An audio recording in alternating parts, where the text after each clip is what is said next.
So to me, this was a really exciting opportunity because the principles of equity and inclusion were at the foundation. So it's not like, oh, you become good Catholic educators and then you layer on the equity lens. But it was that in order to become good confident Catholic educators, equity and inclusion is the path, is the strategy. So being involved in this work from the ground up, from that foundational level, is what was really exciting for me, because then it's not, equity and inclusion doesn't happen in a siloed way. It is organically interwoven into the work of becoming a good Catholic teacher.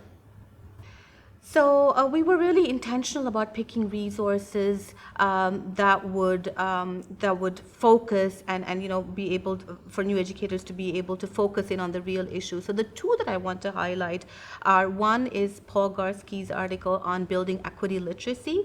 So when we're doing this work, it's important that we don't let ourselves be sidetracked or do different initiatives that don't really get to what is equity. So equity, if we understand it as as disproportionalities, or equity is about individual access but institutional change. If that is the outcome, if that's what we're getting for, then we cannot let ourselves be sidetracked in other activities that are not going to get to those systemic pieces. So Paul Garski really talks about the equity detours and how we need to constantly course correct and make sure that we are laser sharp focused on disparities, disproportionalities at the systems level, at a systemic level. So that's one resource that I really highly recommend and encourage. And the second one was a monogram from the Ministry of Education on culturally responsive and relevant pedagogy. So if we understand that we're looking at the disparities and disproportionalities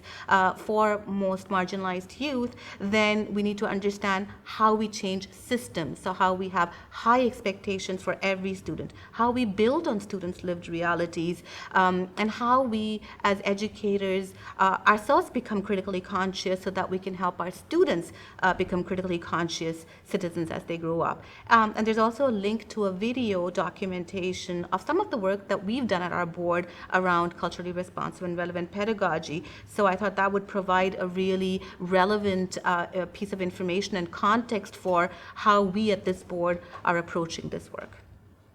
So I believe my role is to be really that of a critical friend.